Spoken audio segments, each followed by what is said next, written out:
Explosive, devastating, terrifying, awe-inspiring. Yes, we're talking about volcanoes. But maybe humankind is not the only species mesmerized by these powerful forces of nature. Take Popocatépetl, an active stratovolcano that lies in the eastern half of the Trans-Mexican Volcanic Belt, 43 miles southeast of Mexico City.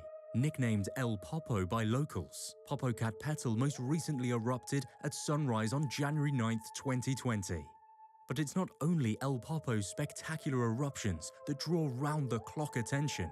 Like many volcanoes, El Popo is a favorite haunt for UFO hunters, with numerous mysterious sightings recorded over the years. Could these sightings be absolute proof of what extraterrestrial enthusiasts have long claimed, that there's an intergalactic base below El Popo? Or are they nothing more than a rare atmospheric phenomenon? And what do extraterrestrials want with our volcanoes anyway? Some UFO hunters believe they are studying the Earth's geothermal activity or collecting samples for analysis. Jaime, Maussan, and others have pondered whether aliens interact with volcanoes because of the astronomical amounts of electromagnetic energy they produce. And what better starting point to understand our planet? Scientists believe that volcanoes formed the Earth's first atmosphere and continue to contribute to the carbon cycle as well as sculpt our landscape in real time. Just imagine the incredible pressure generated when massive tectonic plates are pushed together or torn apart. Not to mention the mind-blowing degree of electromagnetic energy fighting to find a release from the planet's core. Combined, these forces are of such magnitude that they cause molten rock to rise from the bubbling magma chamber beneath the volcano and move along its main vent towards the surface, where it escapes with a sudden and undeniable intensity, spewing red-hot lava and clouds of thick ash high into the air. Arguably the greatest show on Earth.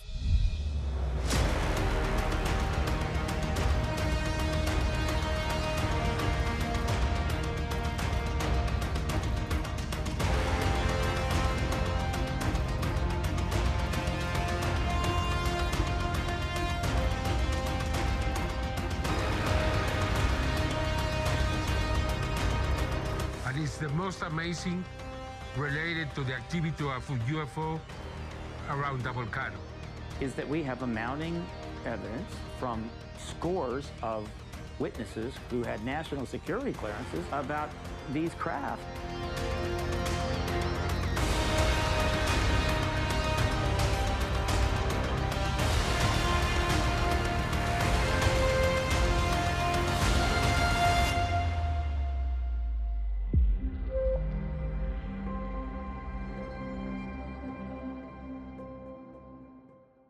In the year 2020, the world has been overwhelmed by the reality of a global pandemic.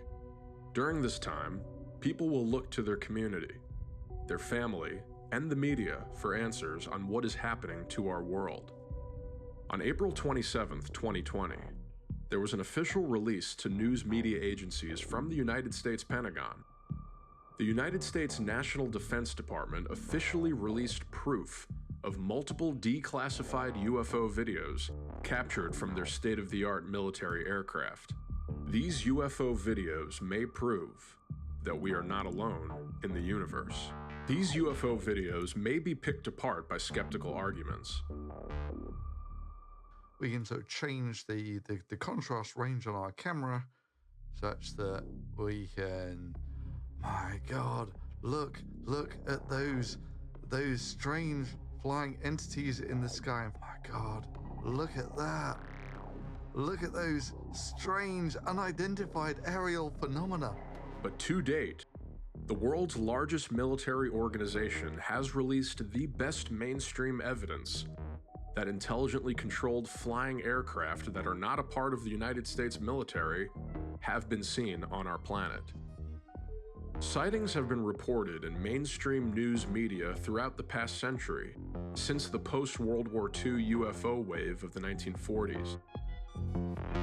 Now, Stephen Bassett is a political activist and lobbyist for ufology. For over 20 years, he has been an outspoken advocate for acknowledgement and official government disclosure of information regarding the supposed ET presence. Intervention. And intervention is a very, very well-known term because in the modern era, people are very stressed out and they need oftentimes the assistance of mind-altering substances or mood-altering activity. And then they become addicted to it, and it starts to degrade their lives. And then at some point, if it gets really bad enough, somebody, a nice friend or family, intervene and try to save them. Okay? Okay. Well, human beings are addicted to war, and we're addicted to consumption, which is a form of greed. And that addiction is threatening the entire civilization. Didn't used to, but it is. It's like the drunk, you know, in the early days, it's not too bad, the marriage is all right, job's working okay, then that starts to get a little rough. Pretty soon the job's gone, the wife leaves, okay, you got no money, and you need intervention. Well, we didn't need intervention when we made the longbow. We didn't need it when we came up with gunpowder. We didn't need it when we came up with airplanes. But when we cracked the atom, we were definitely in the high throes of violent war addiction. And then when we built something like 70 to 80,000 nuclear weapons and had to max them actually either in launch mode or stockpiled as of about 1985, I guess you could say we were like the drunk, you know, stretched out on the couch in the living room with like 500 bottles of wine, empty bottles of wine around them. And that wasn't all. I mean, as I talk about in my lectures, we were now involved in a phenomena which I don't think is uncommon in the galaxy. I think it's happened very often, and that is that we have a linear growth of our, what I'll call our actual physical brain, our basic mental capacity to hold and utilize information. And I guess you could all say our wisdom, consciousness level, whatever you want to call it. It's kind of a linear thing. It's moving along, you know.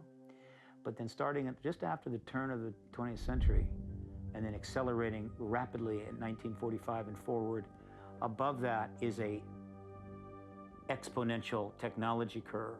And the effect of these two things is that in a short half century, a massive gap is developed between the technological advancements and humans. How did you get into the field of UFOs and politics? The short answer is I entered the extraterrestrial phenomena issue in '96.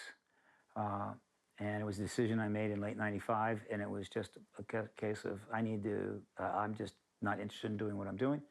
It's not particularly useful to me or anybody else. So what would really interest me, and this had always been there for me. I like to say it was like I was driving, randomly through my life in a motorcycle, and I had a sidecar attached, and the ET issue was in that sidecar all along, and I wasn't paying attention. And so I did several. I read a couple of key books, particularly John Mack's book, Abduction, and went to a conference or two, and I was very impressed with where things were, and I'm going, this is really happening, mature thing. I knew what the implications would be if it were to finally break out as a formal thing, and I said, I'll do this. It was that simple. I was lucky in the choice I made in terms of where to start. Because I'd read Mack's book, I knew about his organization in Cambridge, Program for Extraordinary Experience Research. So I contacted them, and I talked with the director, Karen Wesolowski. And she was gracious enough to allow me to come and volunteer. John E. Mack was a Pulitzer Prize-winning author and Harvard psychiatrist who engaged in a decade-plus study of alien abduction starting in the early 1990s. John Mack studied around 200 men and women who claimed to have been abducted, and he remains one of the most esteemed academic figures to have studied the phenomenon. John Mack never definitively said that he thought aliens are definitely taking people, but he did say, quote, that there is a compelling, powerful phenomenon here that I can't account for in any other way that is mysterious, and it seems to me that it invites a deeper, further inquiry, end quote. Mack had a particular interest in the spiritual and transformational aspects of alien encounters, and the idea that abduction could expand our notion of reality. The last book he wrote was titled Passport to the Cosmos, where he talked to and studied various abductees who claimed to have had a positive and even transcendent abduction experience. Now, being a Harvard psychiatrist who believed that there was something to alien abduction was no easy task. In May of 1994, the dean of Harvard Medical School appointed an investigation into Mac, and the committee chairman Arnold Relman suggested that, quote, to communicate in any way whatsoever to a person who has reported a close encounter with an extraterrestrial life form is professionally irresponsible, end quote. But once word got out that the investigation was taking place, other people in the academic community started questioning the ethics of such an investigation, and it was eventually dropped. And the dean reaffirmed that Mac had the freedom to study whatever he wishes and to state his opinions without impediment. But over 20 years later, that attitude has not changed among scientific academia, and the topic is still very much considered taboo and unworthy of any real study. Most ufologists would say the #1 reason for that resistance is fear of the unknown. I went out there and I volunteered for about 4 months.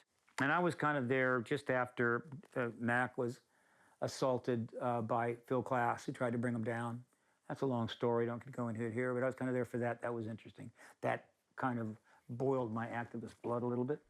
Well, what was recovered was a radar target, balloon board. That is the cover story that was put out. We know it was a cover story based on the testimony of the people who put out the cover story. General Thomas Dubose was the Chief of Staff of the 8th Air Force at Fort Worth Army Airfield. General Ramey's Chief of Staff. General Dubose told us that the balloon story that Phil insists upon talking about was a cover story put out by the government simply to get the reporters off their back. Philip, are you a debunker of all UFO stories? Well, is that your purpose? I look for explanations. Although Philip Klass regularly dismissed claims of ET visitation, he has been quoted saying that 98% of people who report seeing UFOs are intelligent, honest people who have seen something. So I then went and got involved in the politics right after that and stayed away from the contact aspect for years. I just didn't say anything about it. And the reason was just trying to get the press, particularly the political media, which is where I really focused, let alone anybody in Congress, to address just the fact that ETs are here, which is a big deal, right? And the truth embargo was cover up then. I worked, I think, probably responsible for the switch to truth embargo, which you now hear, because the cover up is not correct. Truth embargo is correct. But you got to take the whole time frame into consideration here. Remember, this is 70. We're in the 70 roughly. It's the 70 first year since Roswell. The truth embargo really wasn't coming together until the early 50s. Between 47 and 52, when the ETs turned up over the Capitol, which definitely got their attention, right?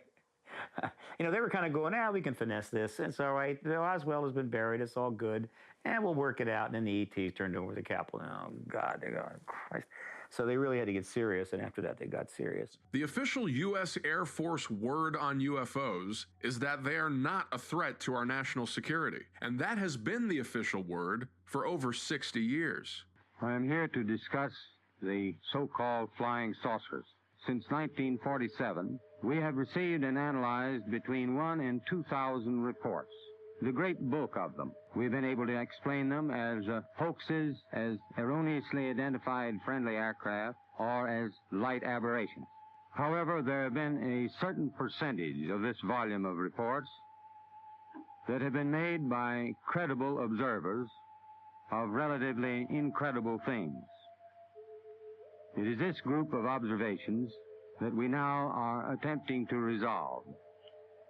We have, as of date, come to only one firm conclusion with respect to this remaining percentage, and that is that it does not contain any pattern of purpose or of consistency that we can relate to any conceivable threat to the United States. It was while I was in Cambridge that I realized what I wanted to do and what was right for me was to engage the politics of this, which was not happening. There was just almost nothing formal about it at all. There had been things behind the scenes, definitely. Claiborne Pell and a few others that had tried to approach it, but I didn't even know about that.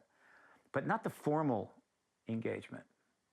And so I had this idea, wow, go to Washington, stay in one of the homes there. I had family there and stay there and register as a lobbyist. No one had ever done it. And then I set up the first political action committee on ET issue, and then I put the first exopolitics conference up. And what was great about this is that I'd found a niche where nobody was doing it. It's nice to be first, right? And that was great. And from that, being the registered lobbyist, first one, got attention of the media in Washington. I started getting interviews, and that launched my political engagement. I created Paradigm Research Group as the name for the lobbying work I was doing pro bono on behalf of supposedly research groups, right? Organizations. That's why I called it Paradigm Research Group. But it's not a research organization. It's a political advocacy organization. But I kept the name. And that was how it began, 96 to about 97. About the developing politics of UFOs, is what we called it for a while. Then it became the politics of disclosure. Perhaps there is some important link between UFOs and volcanic activity. In Latin America, one of the most famous and outspoken journalists on the UFO phenomenon is Jaime Maussan. He has researched many different aspects of the phenomenon that have been recorded across Latin America. Volcanoes are one of the most destructive forces of nature known to man. Because of the ever-present dangers of volcanoes across Latin America, many news agencies, including Jaime Maussan's, and government organizations have been monitoring volcanic activity for over 100 years. Cameras of various kinds and other scientific instruments have captured UFO activity around many active volcano sites across Latin America. In 1988, an incredible event was caught on a news crew's cameras in broad daylight. One of the clearest and most impactful recordings was captured at Colima's fiery volcano during an eruption, when this fire giant erupted pyroclastic flows. In this video, one can clearly see an object entering this lethal cloud made from ash, magma stones, and gases at a high temperature, something that is practically impossible for any man-made vehicle. When this happened, a videographer, Francisco Guzman, recorded the object entering the cloud. Ese objeto pasar entre la tolvanera, muy cerca, vemos cómo atraviesa el volcán por la parte delantera del volcán y cómo se nos pierde en el horizonte, ¿sí? Para mí es uno de los avistamientos para mí más importantes, porque hemos tenido yo y mis compañeros de trabajo pues experiencias también de otros igual de emocionantes y de interesantes. Hay una cosa muy curiosa. El volcán ha estado a última fecha activo. En tiempos que el volcán está muy pasivo, no tenemos reportes. Es lo interesante. Por coincidencia, las veces que ha estado activo el volcán, hemos tenido avistamientos. July 7th, 1991. On this date, a UFO was witnessed by local police. And this became a major event in Mexico's UFO history. During the night, police officers decided to make their rounds near the city of Atlixco in the state of Puebla, which is close to the volcano Popocatépetl. Everything was going by standard routine, till they saw a strange object in the sky. The officers were curious, and they were certain that this was a drug trafficker's airplane. The photographer that was with them took out his camera, and he was able to capture a picture of the craft. When they developed the film, they couldn't believe what they saw. The object was completely unrecognizable. It wasn't a plane or a helicopter. The object resembled a metallic craft with 5 orange lights surrounding its circular shape. 2 years after this sighting, the volcanic activity would begin at Popocatépetl. There are no nearby airports or places where these objects could be coming from or mistakenly landing, which is why it became another piece of evidence that could not be explained.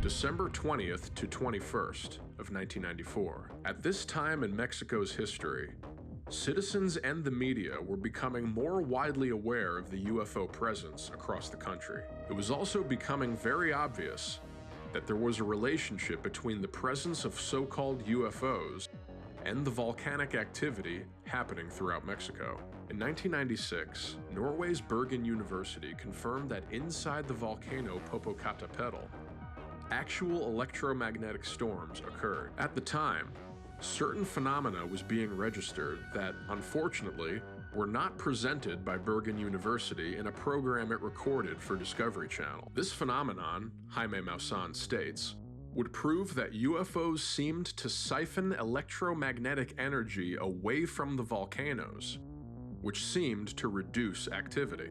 But Jaime's team claimed that Bergen University refused to ever publish their studies with the Discovery Channel, believing the reason was that they were afraid to do so.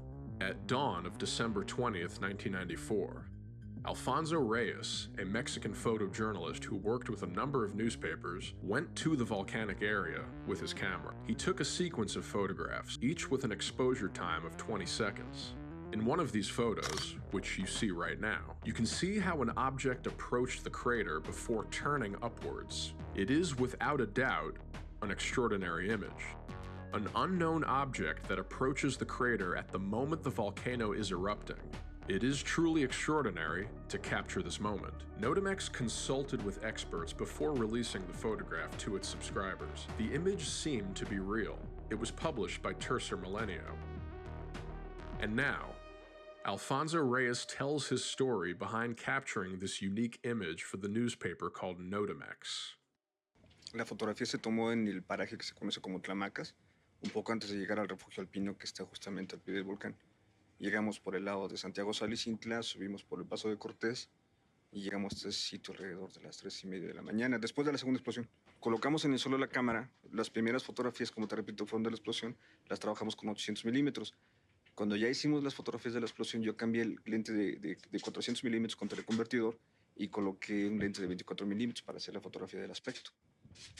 Esto fue cuando decidí hacer la fotografía, cambiar el diafragma, colocar un F4 y dar una exposición de 20 segundos. Esta secuencia específica de la toma panorámica fueron 7 fotogramas. La fotografía donde aparece el efecto este es en el segundo fotograma. Y es cuando salió el negativo, me lo entregaron en una tira. Muy bien cuidado, por cierto, déjame decirte, pero al momento de revisarlo, ese negativo tenía esa línea que se notaba claramente en una fila de 6 más 1 que apareció por ahí en la parte de abajo. Se notaba claramente cómo tenía esa línea. Entonces revisé el negativo y me fijé que era. Y antes de protestar, porque me habían maltratado un negativo, ¿sí?, me fijé que era una cosa que no estaba adherido, no era una raya y no estaba partido el negativo. Mis compañeros estaban puestos ahí revisándola todos. Todos los estábamos ahí, la vimos. La gente que revisó la fotografía ahí en la tienda de foto me dijeron, señor, no está rayada, es algo que se apareció en el negativo. No dudamos en pensar que era una fotografía extraordinaria porque aparece muy nítido. Esta franja que aparece aquí, sí, en la impresión aparece muy, muy, muy nítida. Los tres estábamos trabajando ahí con 3 cámaras. En un momento, bueno, yo estaba trabajando con un lente 400, igual exposiciones prolongadas. Había un intercambio de equipo para captar esos momentos, ese amanecer. Y bueno, pues mi compañero fue el que captó esa imagen. Y es un trabajo realmente profesional, como debe de ser. Uno como fotógrafo debe de apreciar lo que es la naturaleza, debe de captar la realidad. Y bueno, pues lo que se buscó en esa noche fue captar la realidad de ese fenómeno tan hermoso, toda esa naturaleza que nos empapaba. Y posteriormente, bueno, realmente fue secundario lo que captamos, ¿no? Creo que algo inédito, algo que no esperábamos. Y bueno, pues en base al trabajo profesional de mi compañero Alfonso Reyes, yo te puedo asegurar que es un trabajo profesional limpio, que la realidad lo capta y bueno, pues es un hecho que se comparte, ¿no? Yo conozco a Alfonso desde hace muchísimo tiempo, somos compañeros inclusive de universidad, y no pienso que él haya hecho un truco de estos, ¿no? O sea, definitivamente es una fotografía verídica.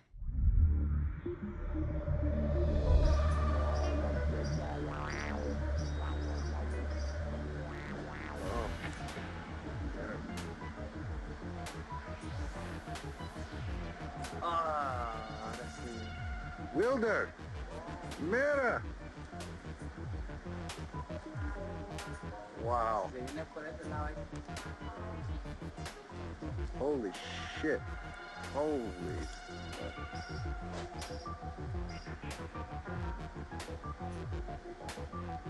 Wow. Oh.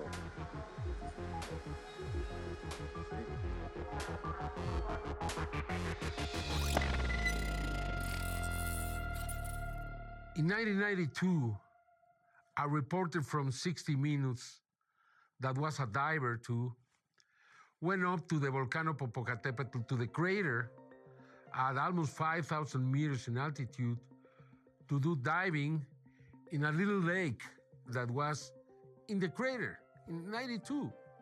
He went there and then he found that it was so hot and there was sulfur. Then I realized that the volcano was becoming active. And I realized there was a relation between the sightings of UFOs and the activity of the volcano. This activity of the volcano grew as well as the sightings of UFOs. Then I predicted back in 1994, because of so many sightings, that I thought that the volcano was going to erupt. People saying, Jaime, you have created a huge problem because now the properties around the volcano have lost their value because of your report in 60 Minutes. And I said, but it's gonna happen. No, you are crazy, man. 2 months later, we have a huge eruption in the volcano Popocatépetl. Then I realized that this relation was absolutely real. In August 1996, the Bergen University from Norway came working for Discovery Channel, and they detect huge storms of electromagnetic storms under the volcano, and I mean huge. Then one night, they saw a light above the volcano flashing in the top, and suddenly all the energy, and you can see this in the machines, whap, drop almost to nothing. Was somebody taking that energy from there? They couldn't explain it. They said it was the most amazing thing they have ever seen in their lives. They were going to present this in Discovery, and nothing happened.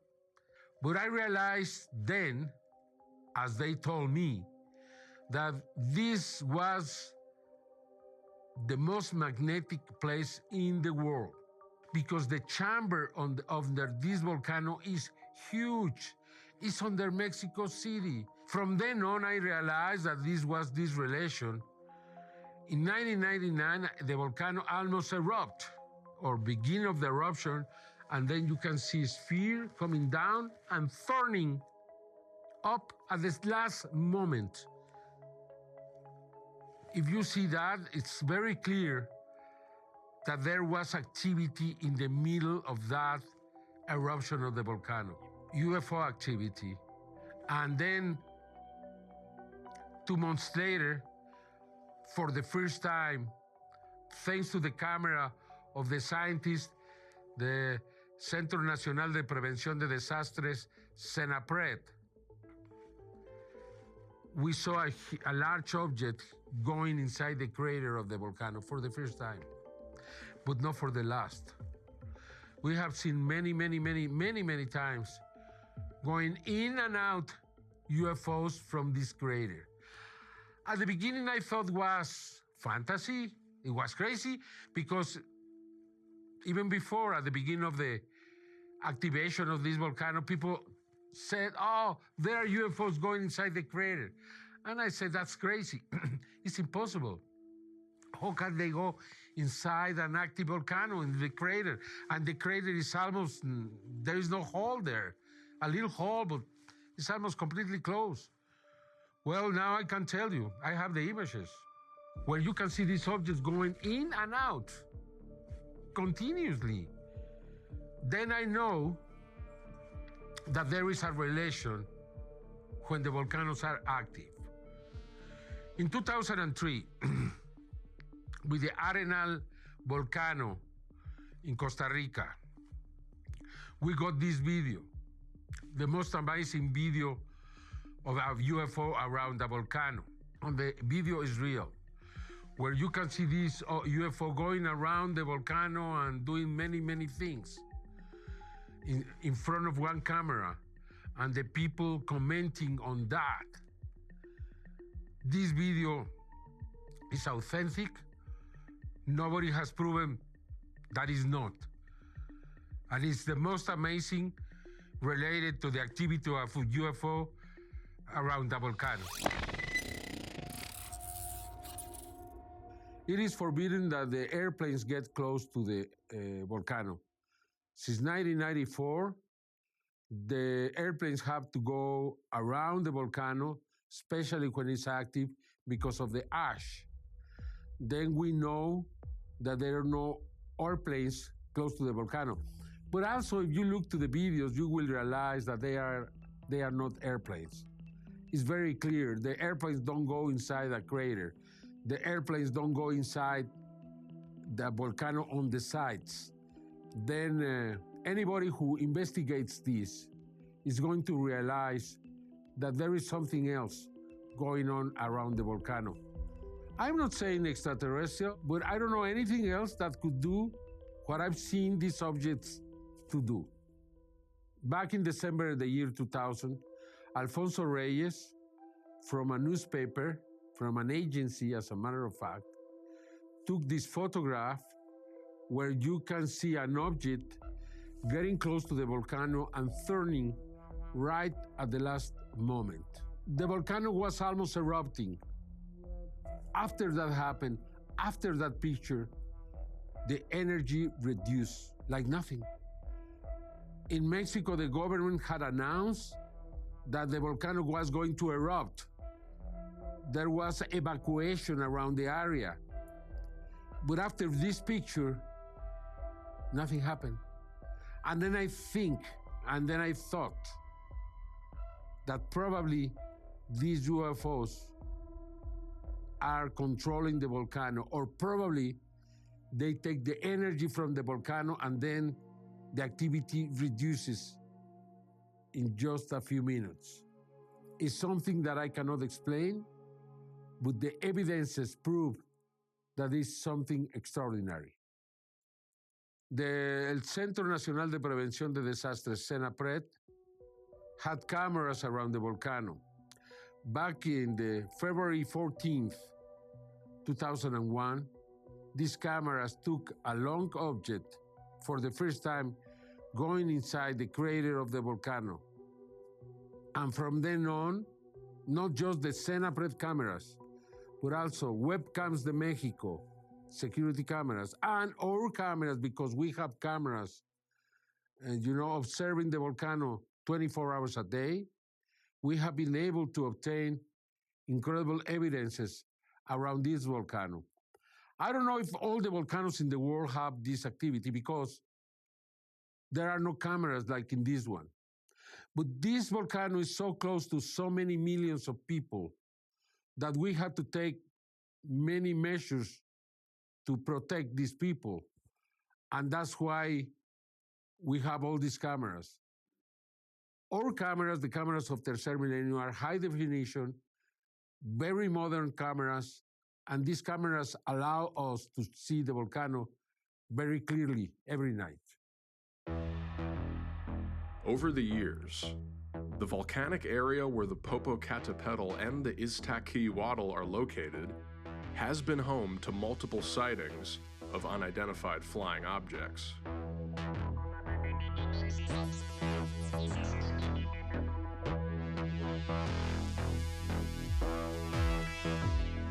Tercer Milenio will now have the equipment to record and broadcast in high-definition video over the internet. With this new project, they will be able to see activity as it happens, like never before. Sí, pero nunca a nivel profesional. Estamos hablando, por ejemplo, inclusive ni siquiera a nivel militar. Desde el principio fue un reto y sigue siendo. Queremos ver qué si somos capaces y cómo. Básicamente el proyecto en sí también va acoplado a lo que es un sistema de server IP con el que puedes jugar y transportar la imagen a otros sitios, pero además hacer programaciones, por ejemplo, tipo autotracking. El sistema autotracking te permite pues dejar el equipo instalado, en este caso lo que vamos a hacer en las faldas del volcán, para que si ocurriera algo pues se pueda hacer un seguimiento. No necesitas tener un monitoreo 24 horas con el joystick en la mano y de forma automática se pueden generar esas tomas, que esas en sí, una cámara que lo vea todo y que lo vea con alta definición, existen, pero son con muchísimas limitaciones, no para este caso. Para el caso que se va a trabajar aquí, vamos a iniciar con una primera instancia en 36X, en calidad 4K, compresión H265 y con ralentizaje de nocturno para poder ver imágenes con poca luminosidad. On several occasions, UFOs have been captured entering the crater of Popocatépetl volcano. Senapred, Televisa, and amateur video from Mexico have managed to obtain extraordinary images of these sightings.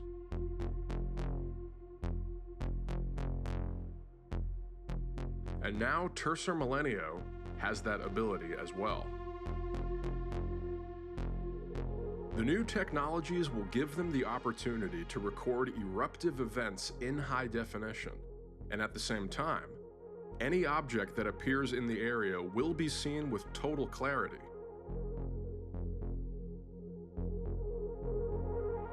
Through a high-definition volcanic monitoring system.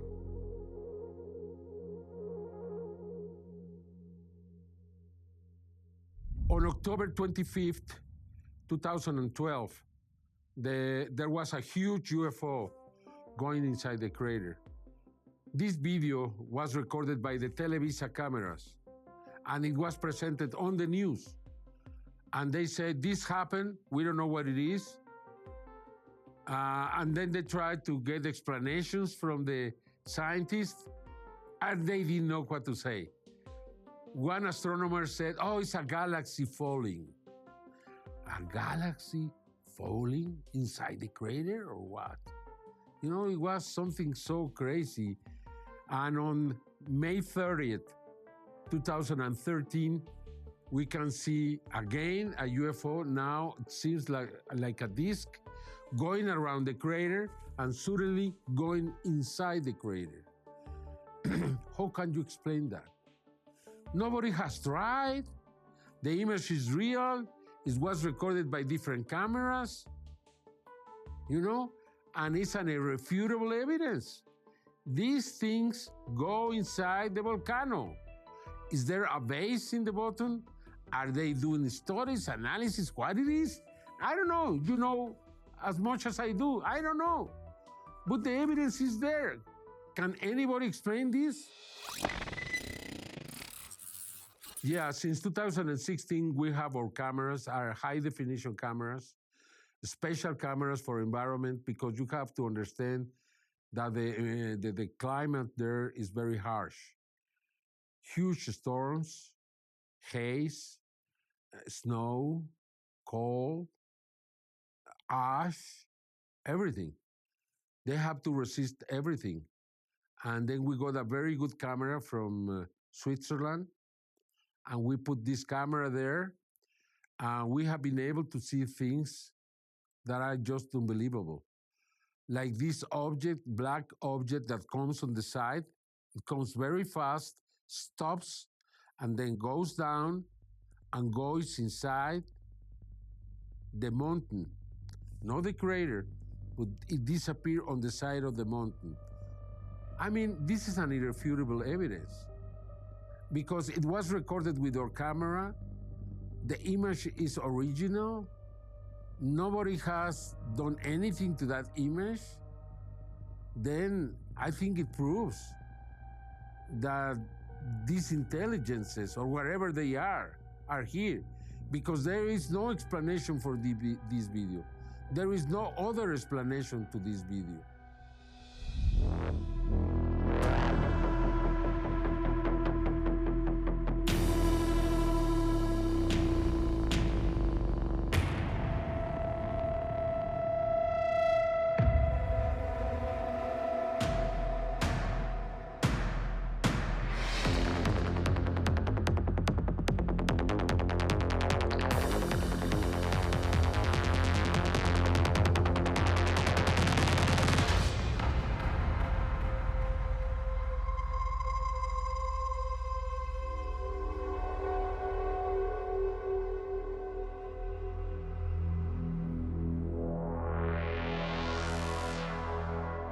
This was recorded in broad daylight by Tercer Millennio's volcanic monitoring system on January 2017.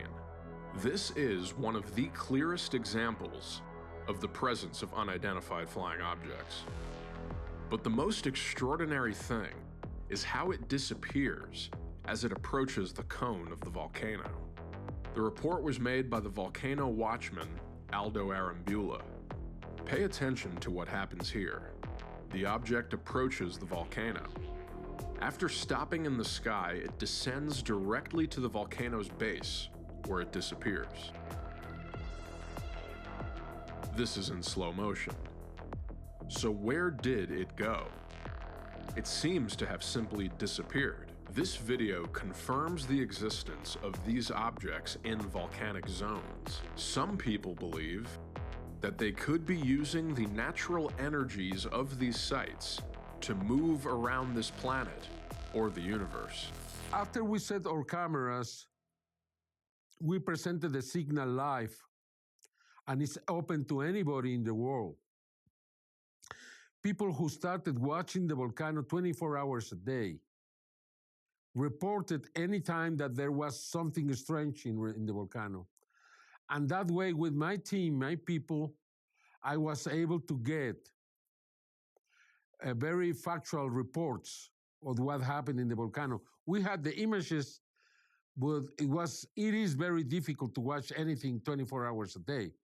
But when you have the help of hundreds or thousands of people, not just in Mexico, but around the world, then you can really follow the activity very closely. And because of that, we were able to get so many evidences from this camera. It is just amazing.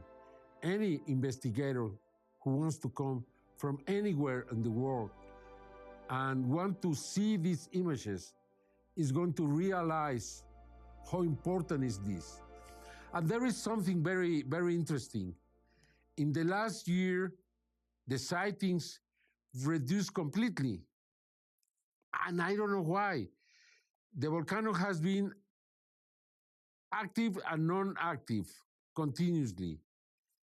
But it seems like at this moment there is no interest of UFOs, or I don't know what is happening, but the scientists at this moment are very nervous, and they think that this volcano could go on eruption very soon.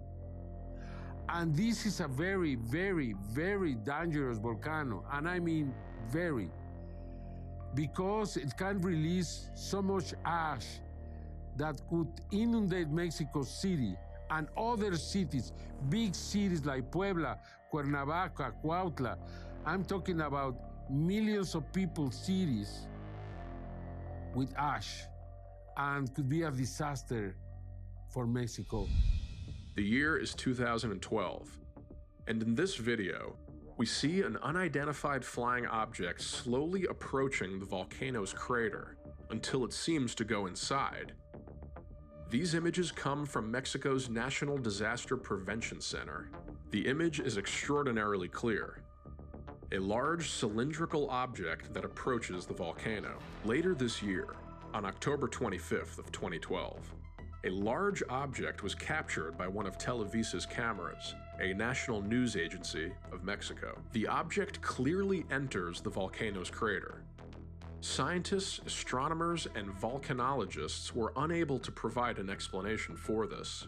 This object was captured with an infrared light spectrum camera, and all other cameras recording in the standard light spectrum could not perceive it. By May 30th, 2013, a disc-shaped object approaches the volcano, turns, and seems to, again, go into the crater. What is the explanation for this? These objects seem to sometimes hover, stop, and turn before going into the volcano.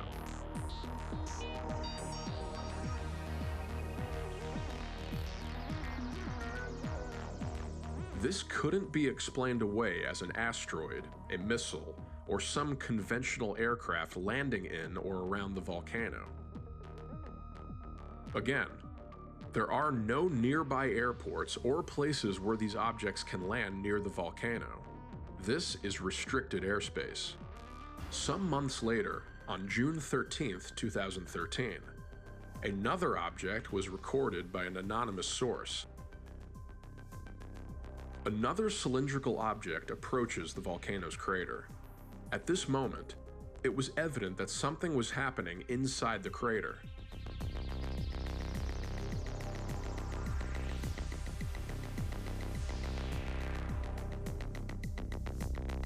In conventional terms, it seems completely impossible to explain.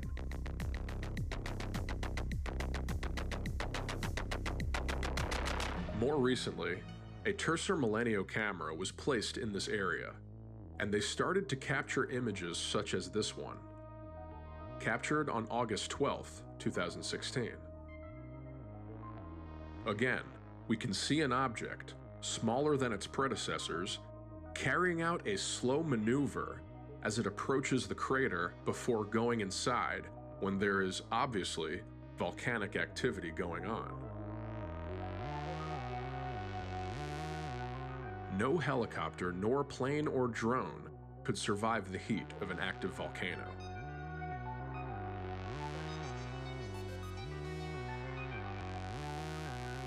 Tercer Milenio's camera started capturing more and more images of objects that appeared from behind the volcano. They appeared from the sides. They ascended with a very clear inclination, or in some cases, descended toward the volcano's crater directly. These objects can be seen constantly.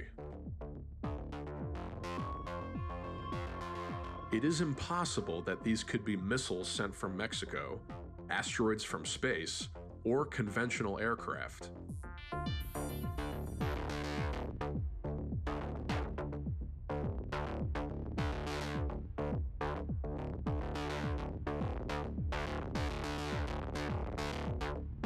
See for yourself. Here we can see up to 3 objects next to the volcano.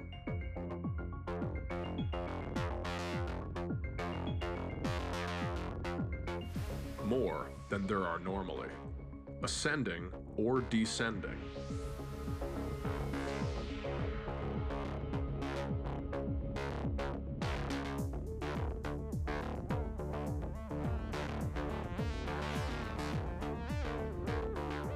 This is just a possibility.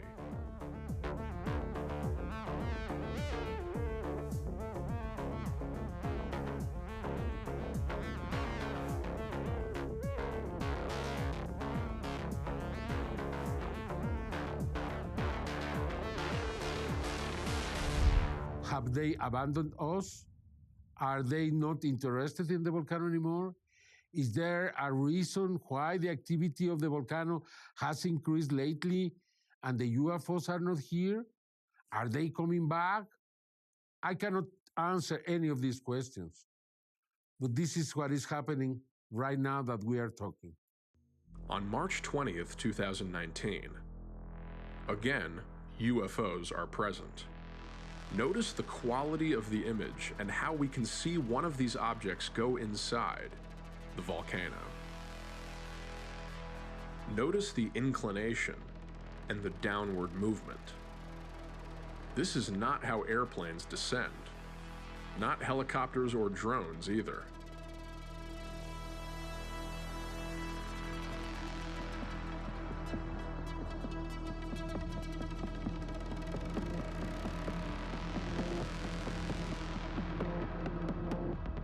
On August 14th, 2019, again, we get a truly extraordinary video when another one of these objects ascends in a straight line toward outer space from the proximity of the volcano.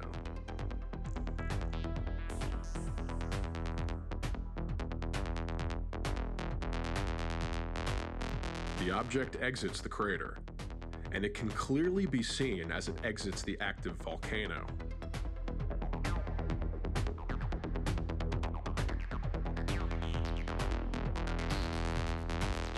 Notice this video taken on November 21st, 2019, of an object which Mexican astronomers said was clearly an asteroid. The object should have exploded. It is also a cylinder in shape.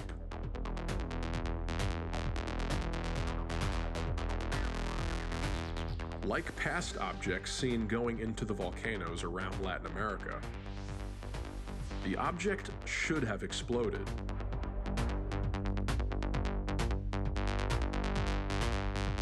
Do you think this is an asteroid?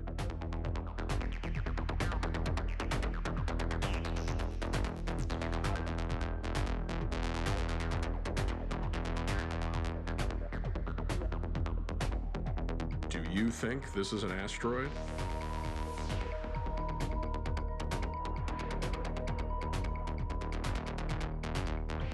This is just a possibility. And whether or not it is true, you will have to decide for yourself.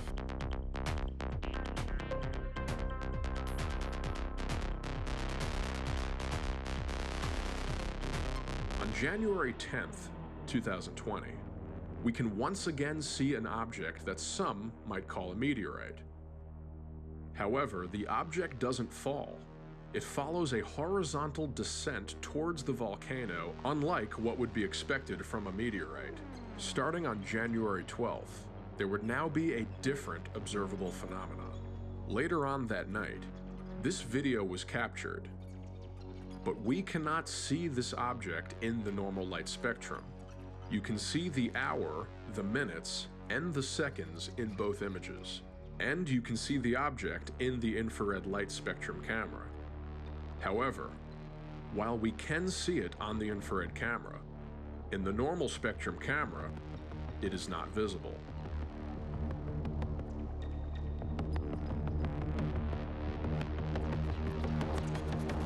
These objects can be seen with the infrared camera, but they were also recorded at the same time by a normal spectrum camera.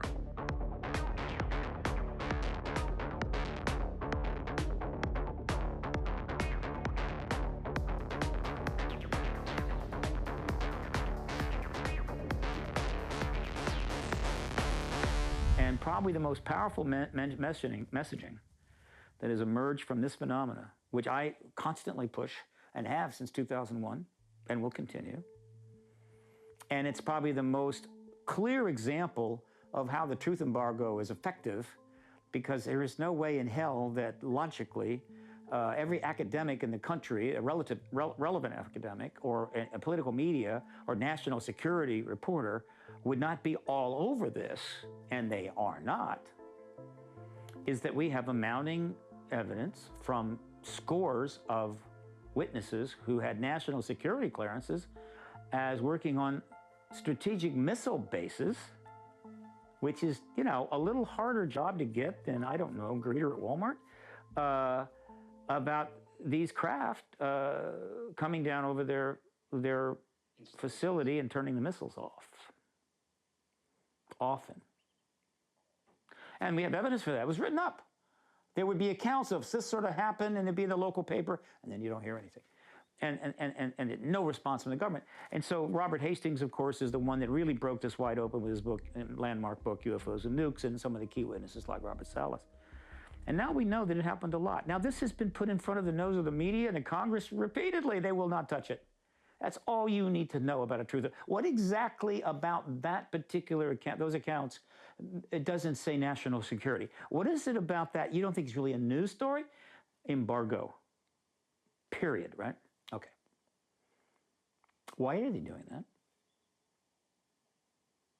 Do they melt them down so that they're useless? No. They just turn them off. Can we turn them back on? Yep, as soon as they leave. Well, the witnesses that I've talked to have all pretty much reached the same conclusion. They're not, it's a fairly narrow interpretation. This is messaging. The messages, these are of no, they certainly, well, the message is one, they're not a problem for us, in case you think they are. And why the hell do you have them? We're overwhelmed, right?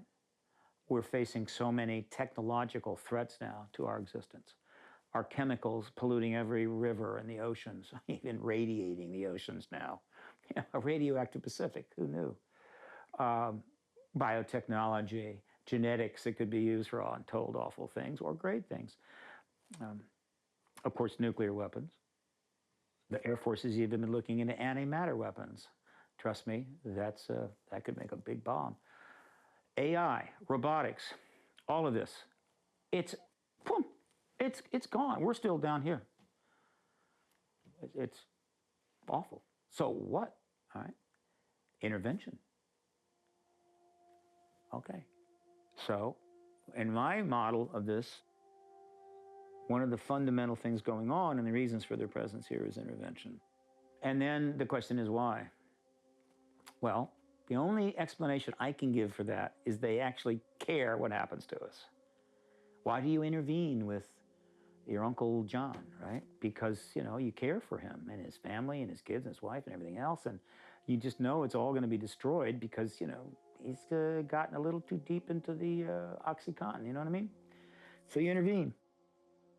The intervention becomes, I think, rigorous, starts to become rigorous in 47 and is escalated since. They knew, and there may be a tie between our current status and the genetic work they're doing and the hybrids they're creating. It's a very interesting tie-in. It's super advanced. We're talking, you know, PhD level here. That's why I don't get into it, you know, in news reports and stuff like that.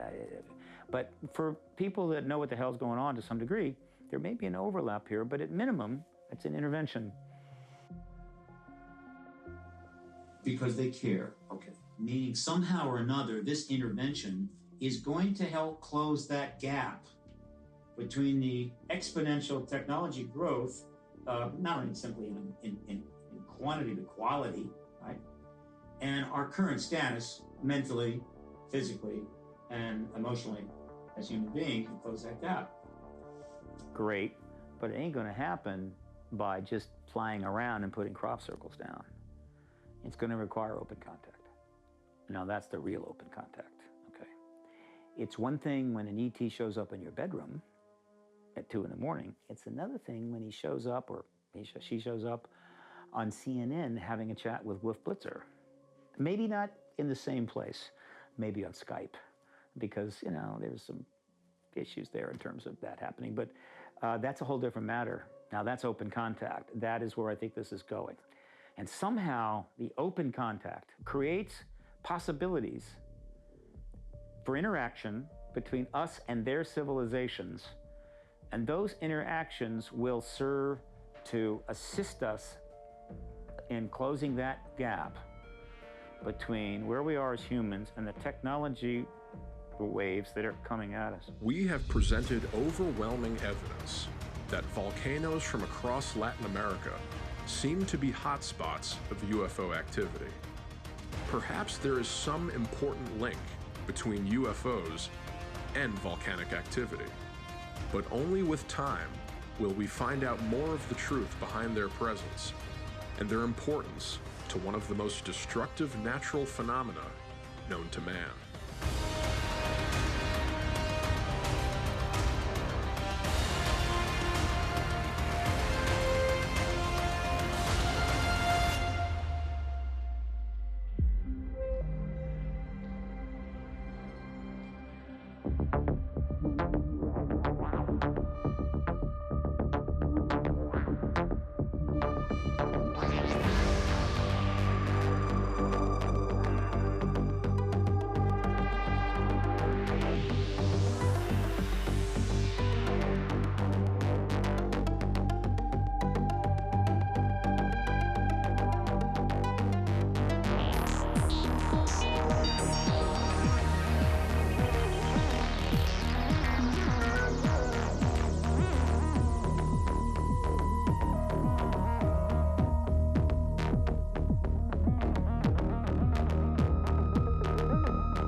arguably the greatest show on Earth.